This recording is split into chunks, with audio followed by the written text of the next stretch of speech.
धीरज के छ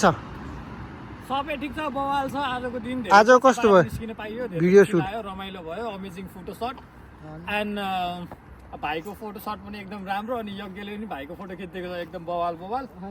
सायद आज हामीले चाहिँ सबैजनाले आफ्नो प्रोफाइल पिक्चरहरू चेन्ज गरिदिन्छ होला सायद एन्ड स्टे ट्युन गाइज सायद अर्को भिडियो पनि छिटै आउँदैछ this is like a speed video right now and यज्ञ the camera shout out to मेरो भाइ and दाइ shout out it's been a lovely evening for today that's all यति एनर्जी आको चाहिँ बिरयानीले पनि भनौं न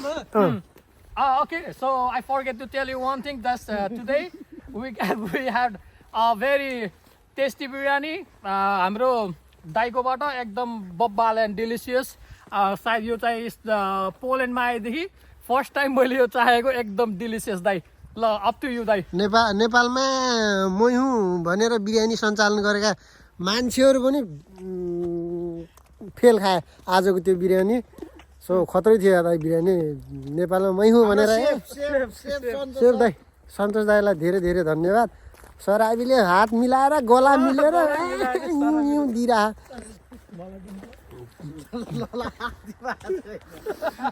अनि आजको फोटो सुट चाहिँ रमाइलो भयो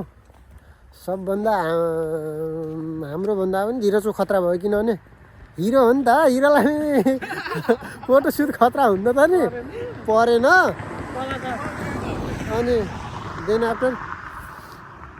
एउटा गीत जान्छ कि क्या पानी तिर्खा लगाएर घाँटी सुकिन्छ यहाँ नजिकै जाप्का साप्का भइदियो भने जाप्कामा बियर पिएर भने पानीको तिर्खा मेट्नु हुन्थ्यो त्यो नभएर टेन्सन भइरह यहाँ नजिकै रहेछ यो उ रहेछ के अरे स्टेडियम टाइपको क्या फुटबल ग्राउन्ड स्टेडियम टाइपको रहेछ केटाहरू यहाँ चुरोट तान्दै थियो पुलिसको गाडीदेखि चुरोट फालिदिएर हैरान भयो होइन चुरोट खान लाग्छ देखाउनु हुँदैन सन्तोष दाइ आजको फोटोसुट के रह्यो कसो रह्यो ट्याक्क भन्नुहोस् त छोटो मिठो आजको अब के भनौँ त मैले राम्रो छ ठिक छ काममा भोलिबाट काममा जाने आज चाहिँ काममा जानुभन्दा अगाडि हल्का चिल हान्नुपर्छ भन्ने हामीलाई लागिरह त्यो धेरै दिन पछाडि हामी एकदमै रिफ्रेस पनि भयौँ जाडोमा पनि निस्क्यौँ होइन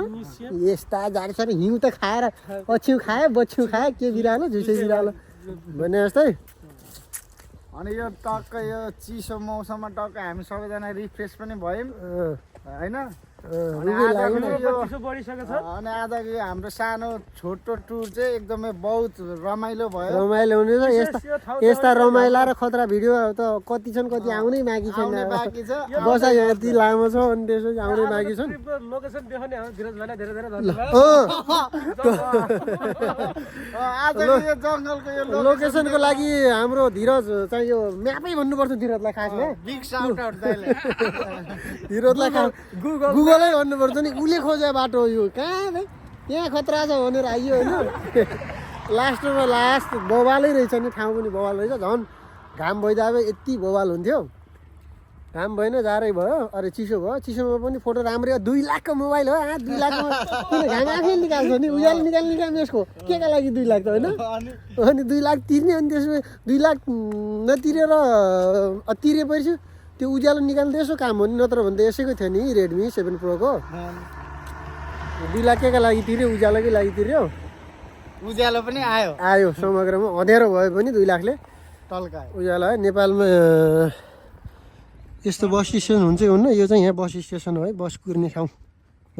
नेपालमा त बस पार्कमा यहीँ देशीहरूले साइडमा लगेर यहीँ दिइरहेको हुन्छन् यहाँ चाहिँ त्यस्तो हुन्न है मान्छे हिँड्ने छुटै यो मान्छेको चित्र छुटै छ साइकल यता छ साइकल मान्छे हिँड्ने साइकल हिँड्ने अनि उता गाडी हिँड्ने फेरि बालेनको डोजर यता छ फेरि होस पुरा होस पारेर कुरा गर तेरिया माट्ने बौला गेलु बाजेले भन्छ त के रे होस पारेर कुरा गर तेरिया माट्ने बौला भन्छ नि बुढो रमाइलो थियो माइला त त्यो साले भ्याएको थियो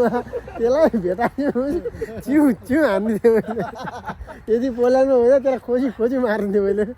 अब जापानमा चाहिँ के हेर्नु त्यसलाई देखाउनु पर्ने आजको बिरयानी यस्तो खाछस् तिनदेखिको कुनै दिन माइला सेफ हैन त्यो नि माइला सेफ साइको कहाँबाट के धीरजलाई फेरि थाहा छैन नि माइला दाईको विषयमा नाइ त्यो त थाहा थाहा छैन त्यो कन्ट्रोभर्सी हामीलाई मात्रै थाहा छ सो गाइज रमाइलो भयो यता मका बारी सकाबारी रहेछ आज मिर्ग देखेर चिसोले गर्दाखेरि मिर्ग देखेन होइन भने मारेर भत्ल्याङ भुत्ल्याङ पारेर लैजान नि हुन्थ्यो ओके हाम्रो फ्रिजमा मिर्गको मासु अझै तातै